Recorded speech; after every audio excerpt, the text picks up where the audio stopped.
Kasus pembunuhan Vina dan Eki terus bergulir bak benang kusut pemirsa. Munculnya kesaksian dari ada banyak saksi baru ini membuat pembunuhan kedua Sujoli, Vina dan juga Eki ini bak cerita detektif yang menunggu untuk dipecahkan pada bab terakhir.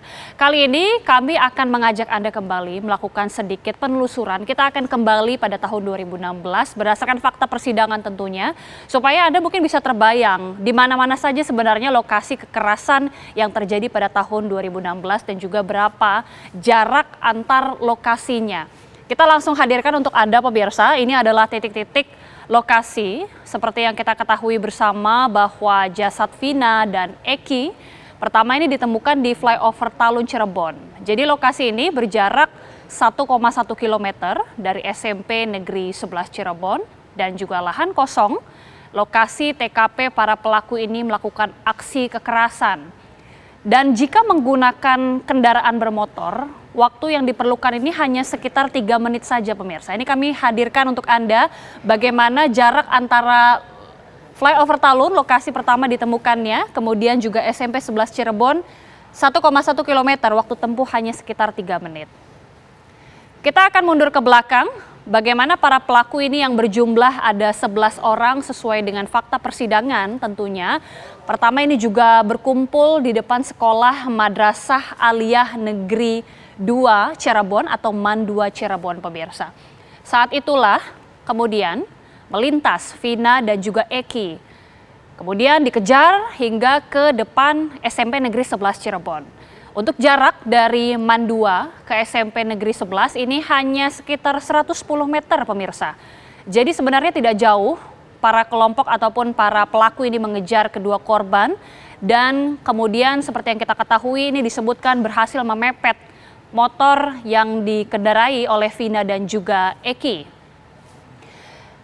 Ini kita hadirkan pemirsa, ini adalah SMP 11 Cirebon, tepatnya berada di Jalan Perjuangan pemirsa, di mana pelaku ini kemudian disebutkan pada saat kronologi berdasarkan fakta persidangan tentunya, melempari batu ke arah Vina dan juga Eki.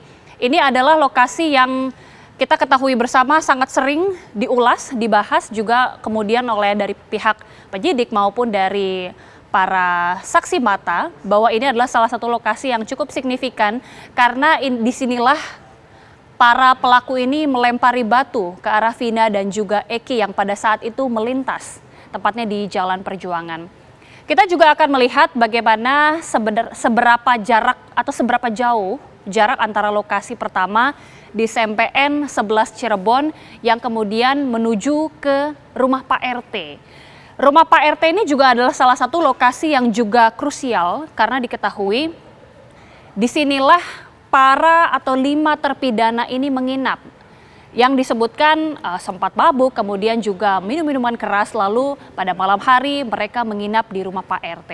Untuk jarak lokasi ini hanya berjarak sekitar 120 meter.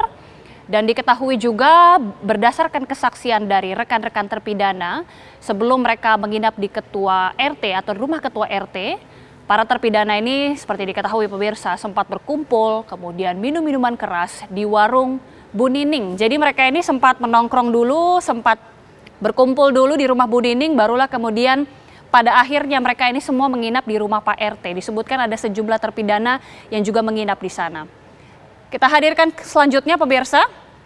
Nah, ini merupakan lahan kosong melihat dari jarak lokasi pertama kejadian di Jalan Perjuangan, tepatnya di depan SMPN 11 Cirebon ke sebuah lahan kosong, tepatnya di Gang Bakti 1. Ini yang juga kita ketahui masih menjadi perdebatan, namun sekali lagi pemirsa ini adalah data yang kami hadirkan berdasarkan fakta persidangan pada tahun 2016. Ini merupakan lahan kosong yang jika kita lihat jaraknya ini kurang lebih berjarak sekitar 57 meter. Lahan kosong inilah yang kita ketahui juga berdasarkan informasi yang kita ketahui selama ini merupakan tempat kejadian perkara ataupun peristiwa di mana dilakukan pemukulan, penganiayaan, bahkan ruda paksa kepada Vina. Hingga Vina dan Eki ini akhirnya tewas pemirsa. Selanjutnya juga para pelaku ini melakukan atau kita akan tarik kembali bagaimana para pelaku ini melakukan pengejaran terhadap korban dari SMP Negeri 11 Cirebon. Lalu kemudian jika kita sudah lihat Ini adalah lokasi lahan kosong di mana kedua korban ini dibawa ke Gang Bakti.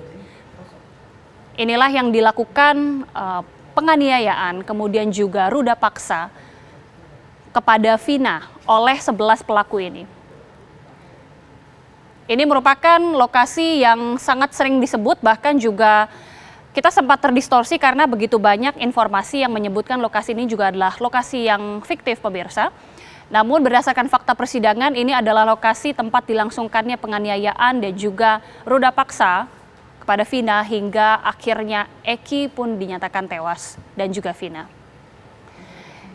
Inilah sejumlah lokasi, pemirsa, yang kami hadirkan untuk Anda, mulai dari lokasi pertama kali ditemukan di Jembatan Talun, TKP Vina disebutkan. Kemudian juga kita hadirkan kembali Jembatan Talun. Jembatan Talun ini juga merupakan salah satu lokasi yang sangat penting. Selain lokasi ini merupakan lokasi yang tempat pertama kali ditemukan Vina dan juga Eki oleh para saksi mata, ataupun tempat pertama kali berlangsung pemukulan korban. Sekali lagi kami jelaskan, pemirsa, ini berdasarkan fakta persidangan, berdasarkan BAP.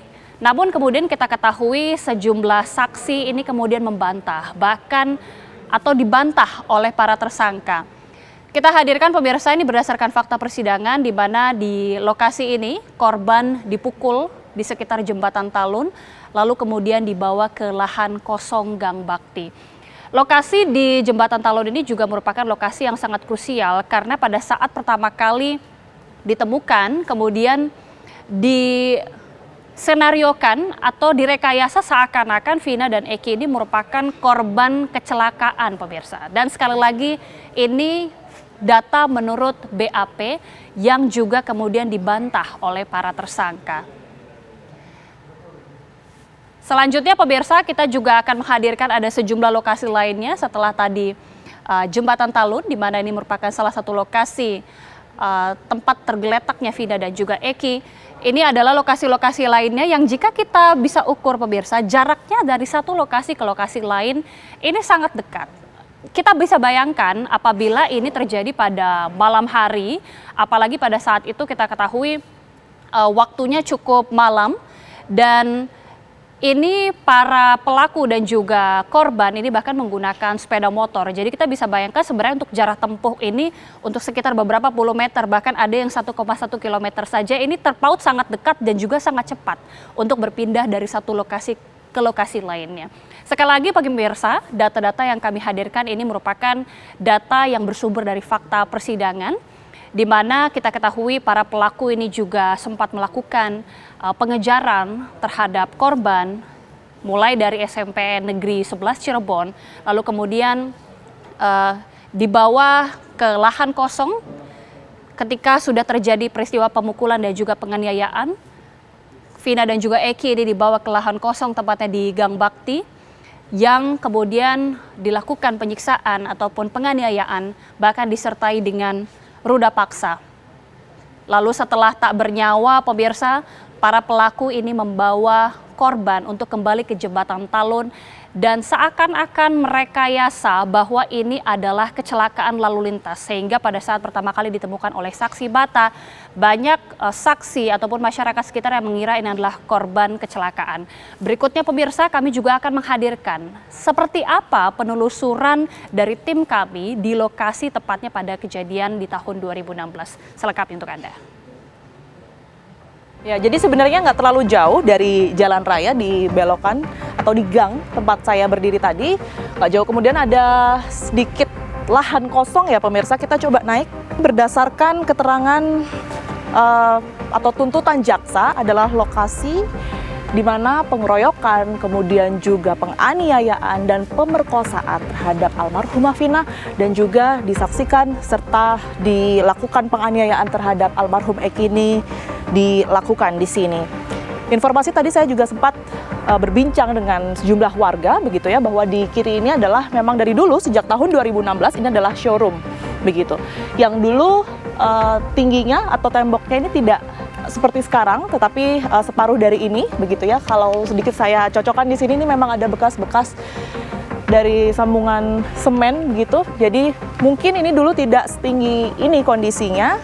Dan lokasi bahkan di siang hari saja ini tampak sepi sekali. Saya tidak bisa membayangkan bahwa ini terjadi di malam hari. Tentu tidak banyak orang yang kemudian ini berlalu lalang di sini.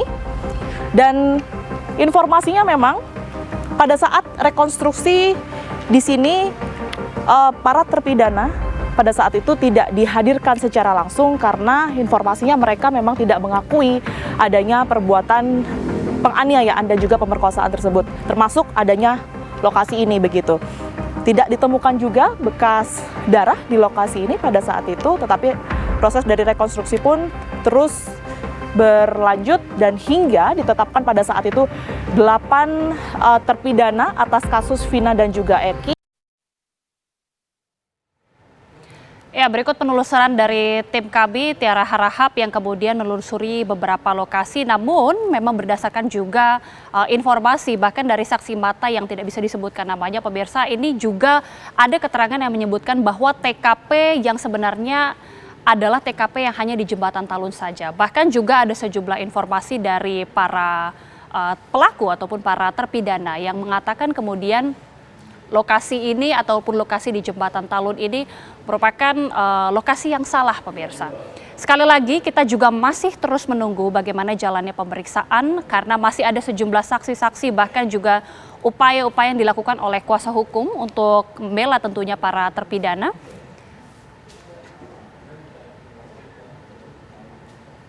Dan hingga saat ini juga tentunya data-data yang kami hadirkan merupakan berlandaskan fakta persidangan yang terjadi pada 2016. Kita tentunya masih akan menantikan bagaimana pemeriksaan dan juga perkembangan lebih lanjut dari kasus ini.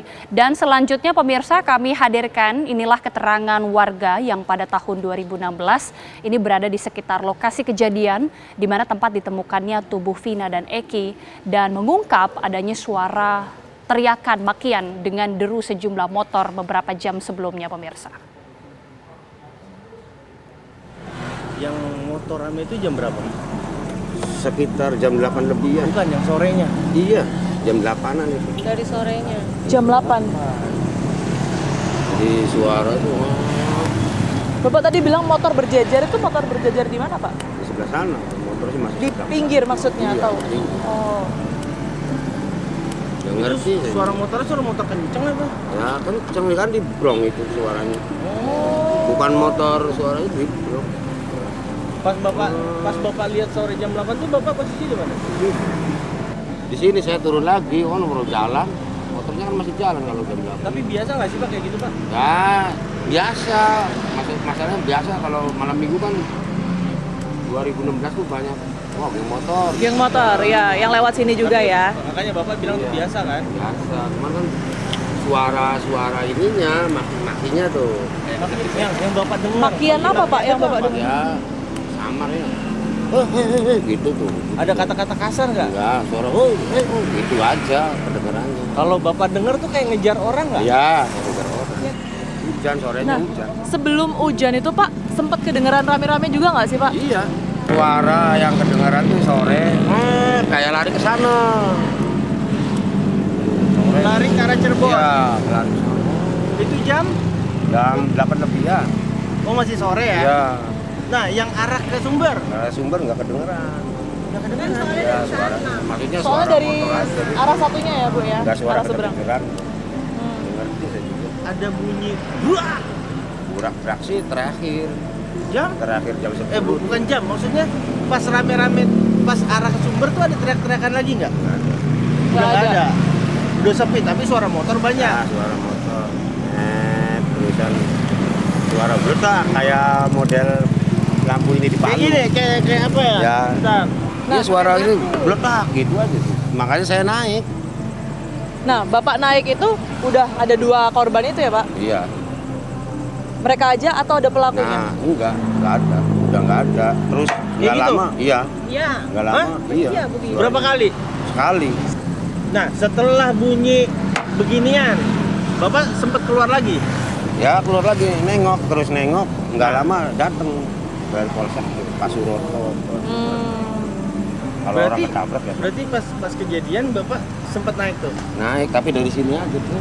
Oh, nggak sempat ke sana? Enggak, ngeliat ini aja. Nggak sempat ke sana? Kalau ke sana nanti suruh potong banyak darah, takut. Ya. Pak, berarti titiknya yang di sini? Iya.